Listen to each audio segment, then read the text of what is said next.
Hello दोस्तों, स्वागत है आपके अपने यूट्यूब चैनल पे। दोस्तों, आज हम लोग बात करेंगे बहुत ही इम्पोर्टेंट टॉपिक पर जो हर कोई जूझ रहा है।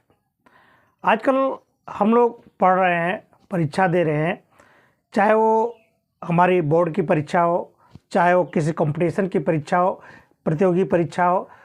तो परीक्षा को कैसे सफल किया जा सके, कैसे सफलता प्राप्त किया जा सके, उसके लिए कुछ सूत्र है, कुछ आपके मूल मंत्र है। तो हम लोग आज उसी टॉपिक पर उसी विषय पर बात करेंगे, जिससे हम किसी भी प्रतियोगी परीक्षा को आसानी से क्लियर कर सकें। ठीक है। तो देखिए, ये ज़िंदगी जो आपको मिली है, इसमें इतना मेहनत कर डालो समय के रहते रहते, ताकि जो आगे आने वाला समय है उसमें आपको ज़्यादा मेहनत ना करनी पड़े। अगर आप शुरू में ही मेहनत नहीं करेंगे, शुरुआती में मेहनत नहीं कर पाएंगे, तो आगे आपको पछताने के अलावा कुछ नहीं बचा है। तो इसलिए मेहनत करो, खूब मेहनत करो। और अपने जो भी किसी भी परीक्षा की आप तैयारी कर रहे हैं, जैसे यूपीएससी की है, नीट की है, किसी भी एसएससी के थ्रू जो भी परीक्षा है, यूपीपी की परीक्षा है, किसी भी परीक्षा को जो भी आपके जहन में है, जो भी आपको अच्छा लगे उसकी तैयारी करिए और अपने जीवन को साकार बनाइए। देखिए, आपके पीछे आपके माँ बाप, आपके गुरुजन, सभी लोग आपकी सहायता करते हैं कि हमारा बेटा आगे जाए। और आपके बल पर ही, यानी जो आज आप हैं, वो कल आप भारत के एक अच्छे नागरिक हो सकते हैं। तो कहने का मतलब ये है कि आप खूब मेहनत करें। तो देखिए, प्रतियोगी परीक्षा में जो मुख्यतः होता है वो क्या होता है, किसी भी प्रतियोगी परीक्षा के सफलता का नियम क्या है। देखिए भैया, आप एक चीज़ जानें, किसी भी सवाल को लगाने के लिए अगर आपको सूत्र नहीं मालूम है तो आपका सवाल नहीं लगेगा। ठीक है।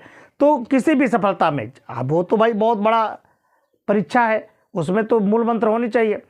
छोटी से छोटी चीज़ में अगर आप उसका आइडिया नहीं समझते, उसको कार्य करने का ढंग आपको नहीं मालूम है, तो उस कार्य में आपको सफलता नहीं मिलेगी। लेकिन अगर आपको आइडिया मालूम है कि किस तरह से, कहाँ पर, कितनी मात्रा में को कब क्या करना है, तब आप आसानी से उस काम को अंजाम दे पाते हैं। ठीक है। तो प्रत्येक काम को करने का, प्रत्येक चीज़ का एक नियम है। उस नियम के अनुसार अगर आप काम करेंगे तो देर लग सकता है, लेकिन आपको असफलता नहीं मिलेगी। देर लगेगा और किसी न किसी दिन आप सफल जरूर होंगे। ठीक है। तो हम लोग आज पढ़ेंगे प्रतियोगी परीक्षा के सफलता का नियम। तो सबसे पहले सफलता का नियम में सबसे पहला है आत्मविश्वास, सेल्फ कॉन्फिडेंस। अपने आप में सेल्फ कॉन्फिडेंस रखो, अपने आप को पॉजिटिव थिंकिंग में रखो कि हम इस कार्य को, इस परीक्षा को निकाल लेंगे। ठीक है। थोथा नहीं कूटना है। सपना अगर आप देख रहे हैं तो सपना साकार में देखो। सोते वक्त तो सपना सभी लोग देखते हैं। ठीक है। लेकिन आप अगर सपना देखना बहुत ही अच्छी बात है। अगर आप सपना देखेंगे नहीं तो आप आगे चलेंगे कैसे। तो सबसे पहले आपको होना चाहिए कि आपका आत्मविश्वास प्रबल होना चाहिए, कोई हिला ना सके। इतना आप में अगर आपने धुन बना ली एक ही चीज़ की, तो उसको आपको पलटना नहीं है। चाहे जितनी ही बार आपको मेहनत करना पड़े, चाहे जितनी ही समस्या का सामना करना पड़े, लेकिन उसका समाधान आपको करके रहना है। यानी आत्मविश्वास को दुर्बल नहीं करना है, प्रबल आत्मविश्वास होना चाहिए आपको। जो आपकी एनर्जेटिक पावर है, जो आपके अंदर ऊर्जा है, वो कैसे होनी चाहिए, प्लस में होनी चाहिए कि ये कार्य हम करके ही रहेंगे। ठीक है। आपके आसपास कोई कुछ कहे, आप नहीं कर पाओगे, उससे आपको नहीं मतलब है। गाँव आपके सहपाठी लोग कुछ कह रहे हैं, उससे आपको नहीं मतलब है। आपके अंदर आत्मविश्वास होना चाहिए कि हम इस कार्य को कर लेंगे 100%। अगर जब 100% आपके अंदर आत्मविश्वास आ जाएगा, उस काम में, उस प्रतियोगिता में कुछ दम ही नहीं है। ठीक है। तो सबसे पहले आपको होना चाहिए आत्मविश्वास। आत्मविश्वास आपका मजबूत होना चाहिए।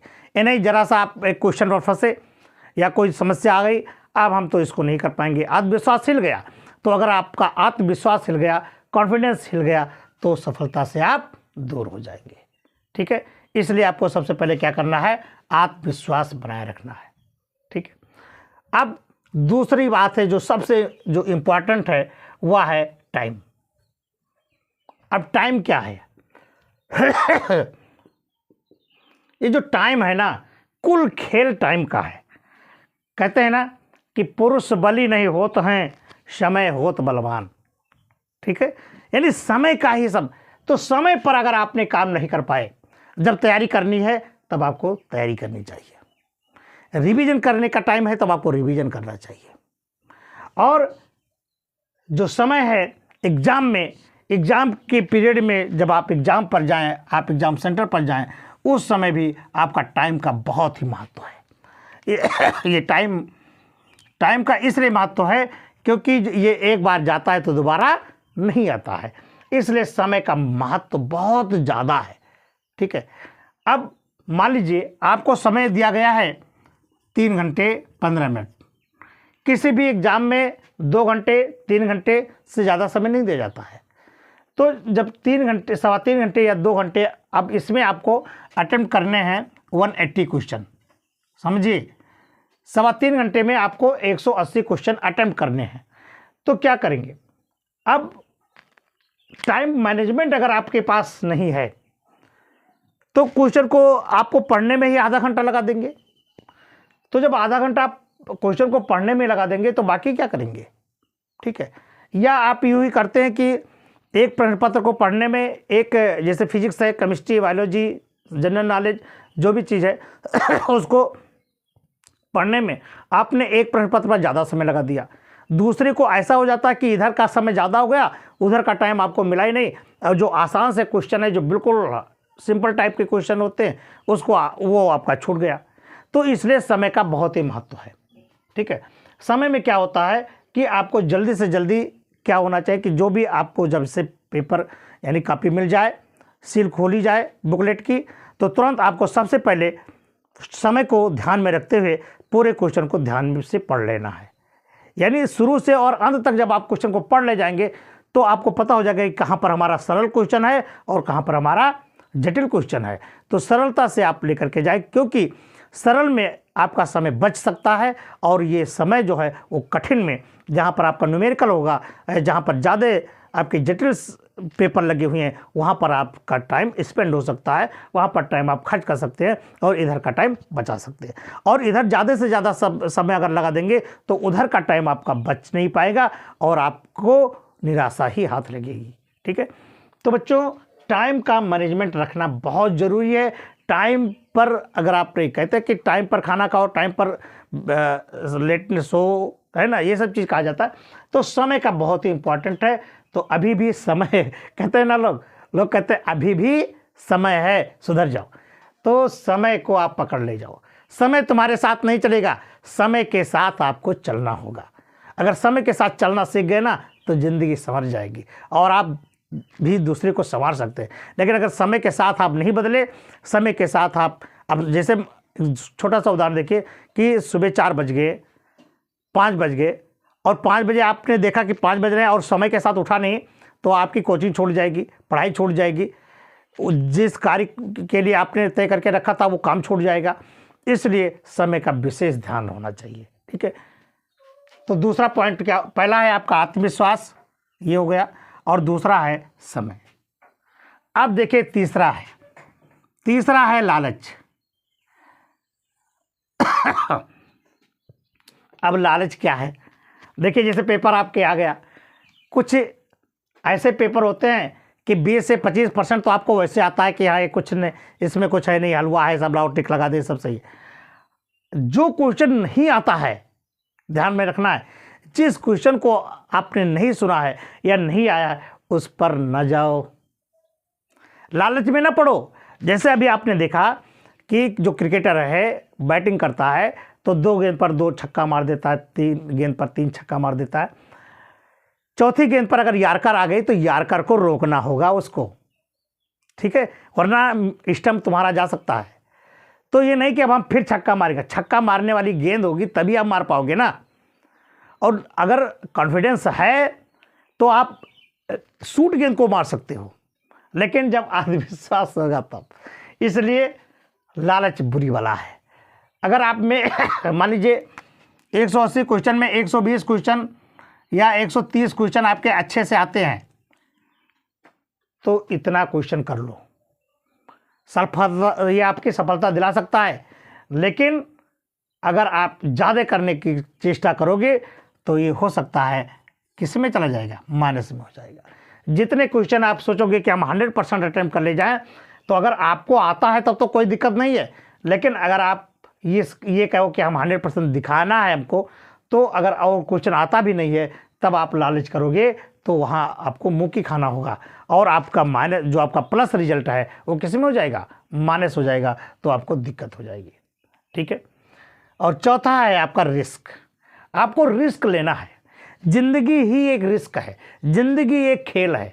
इस प्रकार से किसी भी कंपटीशन को खेलने में, किसी भी कंपटीशन में जाने में आपको रिस्क लेना है। अब रिस्क कैसा लेना है, देखो, मान लीजिए कोई आपका एक क्वेश्चन है और इस क्वेश्चन में आपको 75% आ रहा है कि ये ऑप्शन हमारा सही होगा, लेकिन 25% नहीं आ रहा है कि शायद ना हो, ऐसा नहीं, ये का ये हो। तो वहाँ पर आपको देखना होता है कि जैसे ये बी, सी और डी 4 ऑप्शन है, तो 4 ऑप्शन में देखिए डी तो बिल्कुल नहीं होगा। आप छोड़ने की कोशिश करो कि कितने को हम छोड़ सकते हैं, यानी इस क्वेश्चन से संबंधित नहीं है, ये नहीं है और ये नहीं है, 2 तो बिल्कुल नहीं होगा। अब ये और बी में बचा, तो अब देखेंगे कि अब ये किस्में की ओर ज़्यादा जा रहा है, तब आप उसकी ओर टिक करेंगे। ठीक है। तो रिस्क लेना ज़रूरी है, क्योंकि अगर आप रिस्क नहीं लेंगे ना तो दिक्कत होगी। आप जितने भी कंपटीशनर शूटर हैं उसे पूछो तो ज़रूर कुछ ना कुछ रिस्क तो लेते ही हैं। 4 क्वेश्चन के लिए रिस्क लेते हैं, 5 क्वेश्चन के लिए रिस्क लेते हैं, लेकिन ध्यान रहे 180 क्वेश्चन है, मान लीजिए आपका 180 क्वेश्चन है, तो 180 क्वेश्चन में आप 180 पर रिस्क नहीं ले सकते। क्या समझे? रिस्क आप कब लेंगे? जब 4-5 क्वेश्चन, मात्र 2 क्वेश्चन 3 क्वेश्चन है, तब आप रिस्क ले सकते हैं। अगर आपको मान लीजिए 20 रन प्रति ओवर के हिसाब से चलना है, तो अब ये मत समझो कि हम हर गेंद पर, ये एक ओवर में 36 रन बन गए तो अगले ओवर में भी आपके 36 बनेंगे, कोई ज़रूरी नहीं है। 6 में 6 हो गया, 6 रिस्क उठा लिया, 7वें में आप जा सकते हैं, 8वां तो पक्का लेकर के जाएगा। यानी हर गेंद पर आप नहीं रिस्क लग सकते। जो गेंद बिल्कुल शूटर है उसको आपको कुछ सम्मान देना होगा। तो ठीक इसी प्रकार से हर क्वेश्चन में आपको रिस्क नहीं लेना है। रिस्क तो आप लेंगे, लेकिन जब वो स्लॉग ओवर बचे, 1-2 ओवर बचे, ये मतलब 1 गेंद 2 गेंद यानी 6 गेंद बचे, यानी लास्ट ओवर में आप रिस्क ले सकते हैं। और कब? जब आपके पूरे बैट्समैन बैठे हों तभी तो आप रिस्क लेंगे। अदरवाइज आपके आ रहे हैं कुछ, जैसे मान लीजिए आपने मान लीजिए 160 आपने हल कर लिया और ये आपके 100% सही है, तब आपको 20 क्वेश्चन में 10 क्वेश्चन में आपको रिस्क लेना होगा। और कहो कि हम कुल 180 क्वेश्चन को रिस्की हल करें, तो रिस्की में आप निकल जाओगे। तो रिस्की में आप कहाँ चले जाओगे? माइनस में आओगे। इसलिए आपको हर में रिस्क नहीं लेना है। रिस्क तो लेना है, ये भी ध्यान है, लेकिन कब? स्लॉग ओवर में, अर्थात लास्ट में, जब आपके 5 क्वेश्चन 10 क्वेश्चन बच रहे हैं और आपको बिल्कुल कॉन्फिडेंस नहीं है, तब आपको रिस्क लेना है। और अगर 180 पर अगर या 200 क्वेश्चन पर या 100 क्वेश्चन है, 100 पर रिस्क लेकर के चल रहे हैं, तो हारना तय है। इसलिए आपको रिस्क नहीं लेना है। और सबसे इम्पॉर्टेंट अगला पॉइंट आ गया, सबसे इम्पॉर्टेंट जो है आंसर शीट की। ये जो आंसर शीट है ना, पूरा का पूरा खेल किसका है? इस आंसर शीट का है। आंसर शीट में आप जानते हैं कि केवल क्वेश्चन में 1 ऐसे गोला होता है, 4 गोला हो गया, तो ये नंबरिंग है आपकी, नंबर से 1 2 3 4 नंबरिंग जा रहा है। आप क्या करते हैं, अक्सर गलती हो जाती है कि हम आंसर शीट को लास्ट में भरेंगे, आंसर शीट को लास्ट में भरेंगे। आप क्वेश्चन करते चले जाते हो, क्वेश्चन करते चले जाते हो, लेकिन जब 5 मिनट बजा, टर्न घंटा 10 मिनट बजा और आपसे जो एग्जामिनर है उसने कहा कि आपका टाइम ख़त्म है, तब आप अपना भरना शुरू किया। तो जब भरना शुरू कर दिया, तो जैसे अब आपने देखा 1 का बी, 2 का सी, 3 का डी, ऐसे लगाते हो, तो उसमें जो आपका क्रमांक है वह बिगड़ सकता है। और 4, या आप सोचते हैं कि 4 पर लगा, वहाँ पर लग गया 5 पर। अगर एक सिस्टम चेंज हो गया तो आप तो वहाँ चौथा पाँचवा करते चले जाते हैं, लेकिन वो आपका सिस्टम बिगड़ता चला जाता है। इसलिए आंसर की को भरने में विशेष योगदान होना चाहिए। आपको बहुत ही त्रुटिपूर्ण यानी बिना कोई गलती के इसको भरना चाहिए। अगर आंसर शीट में जरा सा गलती हो गई तो आपका पूरा का पूरा काम बिगड़ जाएगा। तो आंसर शीट को आपको ये रहे कि समय रहते ही आपको भर ले। अगर आप समय रहते इसको भर ले जाएंगे तो कोई दिक्कत नहीं होगी। अगर आप इससे दूर हो जाएंगे या आप कहोगे बाद में भरेंगे, हो सके तो आप जो भी क्वेश्चन करें, क्वेश्चन करने के साथ साथ ही आंसर भरते चलें, या आप में जब आधे घंटे प्रॉपर रह जाए बिल्कुल आंसर शीट को भर लीजिए। आंसर शीट भर करके जो भी क्वेश्चन तैयार करो उसमें आप आंसर शीट भरते चलो। यानी आधे घंटे पहले आप भरना शुरू कर दो, 20 मिनट में भर जाएगी। जो आपका फिर 20 मिनट बचे उसमें जो क्वेश्चन आप कर दोबारा करोगे, जो भी क्वेश्चन किया उसको ढूंढ करके ये नंबर पर ये इस क्वेश्चन को टिक करो, ये आपका क्वेश्चन टिक हो जाएगा। ठीक है, जब इतने काम आप सही सरलता से कर जाएंगे तब रिजल्ट कैसा होगा आपका? तब रिजल्ट आपका पास्ड हो जाएगा, यानी तब आपको सफलता निश्चित है। तब आप बिल्कुल किसी भी कंपटीशन पर बिल्कुल आप अव्वल दर्जे पर निकलेंगे। लेकिन अगर आप इतना नहीं कर पाए तो आपको फिर से वही तैयारी करनी पड़ेगी। तो इसलिए हम आपसे यही कहना चाहते हैं कि आप जी जान से बिल्कुल दिल लगा करके मेहनत करो और नियम को ध्यान में रखो कि किस तरह से हमें पास करना है। एक अलग उसकी रणनीति बनाओ और रणनीति के तहत आप अपने एग्ज़ाम को अंजाम दीजिए। और बिल्कुल आपको भगवान से यही प्रार्थना है कि आप बिल्कुल अपनी कंपटीशन में सफलता पाएंगे। अपने जो लक्ष्य है उसको आप ज़रूर बेधेंगे। बस क्या है, देर हो सकता है लेकिन आप हार नहीं सकते। आज नहीं तो कल आपको सफलता बिल्कुल कदम चूमेगी। लेकिन ध्यान रखिए कि हर काम को करने से पहले मेहनत करना पड़ता है। अगर आपको बिस्तर मखमल पर, कहते हैं कि पैर फूलों पर रखने से पहले आपको कदम कहाँ, कांटों पर चलना पड़ेगा। ठीक है, तो पहले मेहनत कर लो, उसके बाद में अपना जीवन ऐसा आराम से गुजारिए। इसी के साथ ये वीडियो समाप्त। हम फिर मिलेंगे आपको किसी नए वीडियो के साथ। तब तक के लिए नमस्कार, जय हिंद, जय भारत।